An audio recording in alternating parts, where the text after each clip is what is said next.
संस्कृताय अहं वर्षा भवतां सर्वेषां हार्दिक स्वागतम एवं अभिनंदनम करोमि। आज हम आपको कर्म कारक द्वितीय विभक्ति में अधिसिंग स्थासाम कर्म बताएंगे। अब तक हमने आपको कर्म कारक में द्वितीय विभक्ति में कर्तुरीप्सितम कर्म अर्थात कर्ता जिस पदार्थ को सबसे अधिक चाहता है वह कर्म है, और कर्मणि द्वितीया एकथितम च और उपद विभक्ति पढ़ा चुके हैं। आज हम आपको अधिसिंग स्थासाम कर्म बताएंगे, जो इस प्रकार है। आधार की कर्म संज्ञा करने वाले 3 सूत्र हैं। आधारो अधिकरणम से आधार की अनुवृत्ति होती है। आधारो अधिकरणम से आधार की अनुवृत्ति सप्तमी विभक्ति न करके द्वितीय विभक्ति करते हैं। जैसे अधिसिंग स्थासाम कर्म, तो ये अधि क्या है? अधि है उपसर्ग। अधि इधर कर लेते हैं इसको। अधि उपसर्ग है, और ये सिंग धातु और स्था और आस धातु के साथ उपसर्ग मतलब द्वितीय विभक्ति हो जाती है।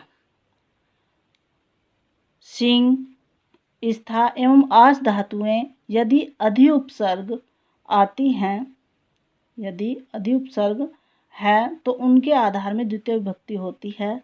जैसे अब देखिए, ये है अधि। अधि क्या है? ये उपसर्ग है। क्या है ये? उपसर्ग। अब ये एक है सिंह,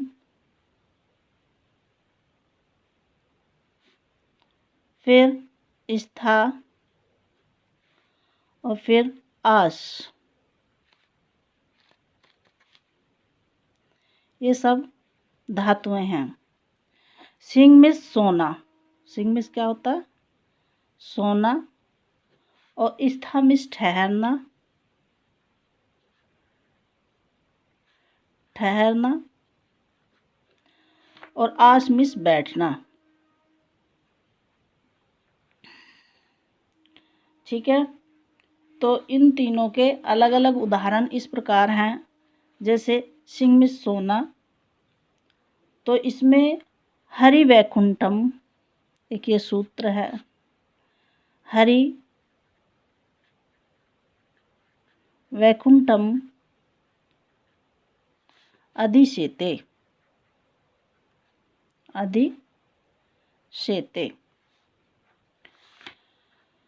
तो इसमें हरि वैकुंठम अधिशेते, अगर इसमें अधि न लग करके शेते होता, शेते धातु होती, अधि उपसर्ग नहीं होता, तो ये वैकुंठे होता, सप्तमी विभक्ति हो जाती। इसमें क्या हो जाती? सप्तमी विभक्ति हो जाती है, होती। और अगर इसमें अधि शेते लग चुका है, अधि उपसर्ग लग चुका है, तो ये द्वितीय विभक्ति हो जाता है, वैकुंठम हो जाता है। हरि वैकुंठम अधि शेते। अब इसी प्रकार स्था, स्था में ठहरना। अब देखिए, ते वनम अधि तिष्ठति, तिष्ठन्ति, अधि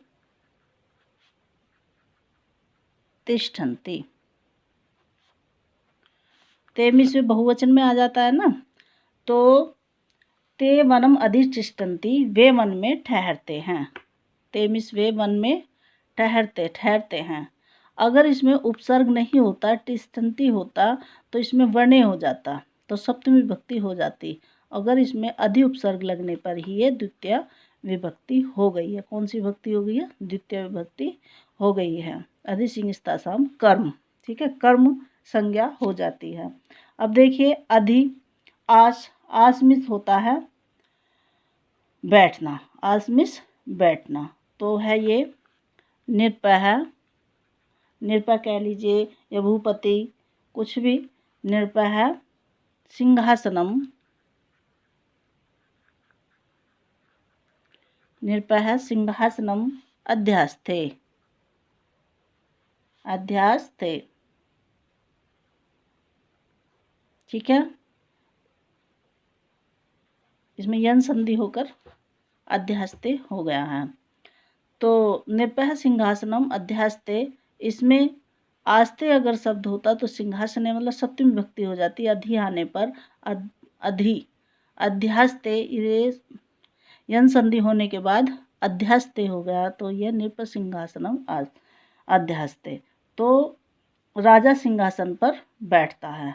में पर ये सब क्या है, सप्तमी विभक्ति में आते हैं, लेकिन अधि उपसर्ग होने पर ये द्वितीय विभक्ति में हो जाते हैं। ठीक है। हरिवैकुंठम में हरिवैकुंठम अधिसेते, हरिवैकुंठ में सोते हैं। यहाँ पर सोने का आधार वैकुंठ है। सोने का आधार कहाँ पर है, वैकुंठ है। अतः सिंह धातु के अधि उपसर्ग आने के कारण इसके आधार वैकुंठ में द्वितीय विभक्ति हो जाती है। इसी प्रकार से ये है ते वनम अधितिष्ठन्ति, वे वन में रहते हैं। तो यहाँ पर क्या है, यहाँ ठहरने का आधार वन है, अतः इसके आधार वन में अधिक उपसर्ग अधि उपसर्ग स्था धातु के आने के कारण इसमें भी द्वितीय विभक्ति हो जाती है। इसी प्रकार से देखिए इसमें अधि आश है ना, अधि आस, निर्भय सिंहासन मध्यस्ते, राजा सिंहासन पर बैठता है। यहाँ बैठने का आधार सिंहासन है, अतः अधि उपसर्ग आस धातु के आने के कारण इसके आधार सिंहासन में द्वितीय विभक्ति हो जाती है। तो यदि ये धातुएं अधि उपसर्ग नहीं आती तो इनके आधार में द्वितीय न होकर के सप्तमी विभक्ति हो जाती। कैसे भाई, अगर इसमें आस ये कौन सी अधि उपसर्ग नहीं होता तो मैंने बताया ना इसमें सप्तमी विभक्ति आती, तो फिर क्या बन जाता, जैसे ये है हरि वैकुंठे, तो फिर क्या हो जाता, हरि वैकुंठे सेते, और ते वने तिष्ठन्ति और निर्भय सिंहासने आस्ते। इस तरीके से ये सप्तमी विभक्ति में आ जाता। तो अधि सिंह स्था साम कर्म आपको अच्छी तरीके से समझ में आ गया होगा। अब हम है ना, अगर इसमें अधि नहीं होता तो सप्तमी विभक्ति हो जाती। अब आगे चलिए, एक सूत्र है अभिनिवेशश्च। एक तो ये है अधि सिंह स्था साम, फिर है अभिनिवेशश्च, अभि नी विश्च।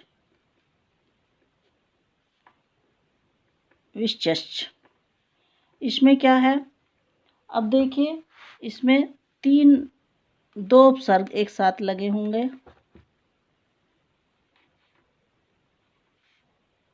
हाँ, अब देखिए इसमें अभी प्लस नी उपसर्ग क्या है, ये दोनों उपसर्ग हैं, और किस में लगे होने चाहिए, ये विष धातु में। विष में ये तीनों एक साथ होने पर क्या होता है, ये इसमें भी कर्म संज्ञा हो जाती है। जैसे ये है सन्मार्गम अभिनिविशते, ये तीनों एक साथ ही रहते हैं। सन मार्गम अभि नी विशते, विष धातु पर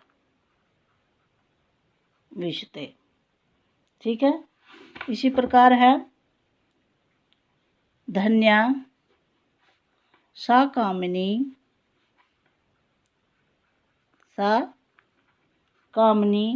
याम,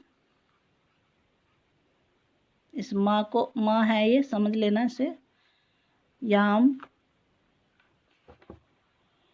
भवन मनो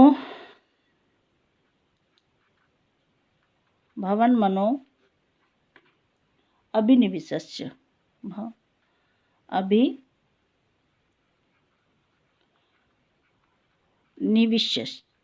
निविशते। ठीक है। अब आगे देखिए, एक है उपान मध्यांग वशः।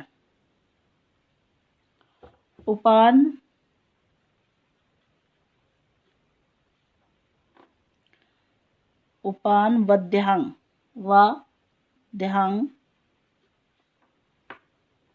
वशः। अब देखिए वश धातु में क्या होगा, वश धातु में इसमें सबसे पहले देखिए उप, ये क्या है, उप, अनु, है ना, ऊ का वा बन जाता है, और अधि और आंग, इसके साथ वश धातु में ये लगने पर ये तीनों एक से मतलब अनुवस्ती, उपवस्ती, अधिवस्ती, आवस्ती, इन चारों का एक ही अर्थ होगा। ठीक है, जैसे हरिहि, वैकुंठे, हरि वैकुंठे। अगर उपवस्ती आ जाता है तो भी सही है, अगर अनुवस्ती हो जाता है तो भी सही हो जाएगा। हरि वैकुंठे उपवस्ती और हरि वैकुंठे अनुवस्ती और हरि वैकुंठे अधिवस्ती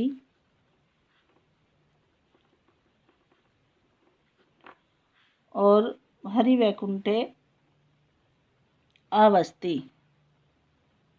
हरि वैकुंठे आवस्ती, हरि वैकुंठे वस्ती। तो इन सब का एक ही अर्थ होगा, हरि वैकुंठे वस्ती। हरि वैकुंठे, सप्तमी विभक्ति आती है ना, वैकुंठे वसति। अगर इनमें से कोई सा भी होगा तो ये अगर एग्जाम में ये आ जाए कि हरि वैकुंठे उपवस्ती, अनुवस्ती, अधिवस्ती, इनमें से कौन सा सही है, तो आपको उपयुक्त चारों लगा देने हैं। ठीक है ना, उपयुक्त तीनों, उपयुक्त चारों, फिर लास्ट में आ जाएगा कि ये सभी, तो आपको इन सब के साथ हरि वैकुंठे क्योंकि सूत्र है उपान बंध्यांग वस, वस धातु के साथ में उपसर्ग। अब देखिए ये है वस धातु, ये क्या है, वस धातु है, इसके साथ हम उप भी लगा सकते हैं, उपसर्ग और अनुपसर्ग, और हम क्या, अधि उपसर्ग, और इसमें हम उपसर्ग, ये सब आंग उपसर्ग है ना, आंग उपसर्ग, ये सब आंग मिस आ होता है, तो ये सब हमारे सही आ जाते हैं। तो अधिसिंगस्था साम कर्म में द्वितीय विभक्ति, अभिनिविष्च में भी द्वितीय विभक्ति, और उपान मध्यांग वसह में भी ये द्वितीय विभक्ति, ये तीनों कर्म कारक में ही आते हैं। तो इसके साथ ही हम अपनी वाणी को विराम देना चाहते हैं। हम आशा करते हैं कि आपको ये पूरा जो कर्म कारक में तीनों सूत्र आपको अच्छी तरीके से समझ में आ गए होंगे। इन्हीं के प्रश्न हम कल लेकर आएंगे। इसी के साथ हम धन्यवाद। नमः संस्कृताय।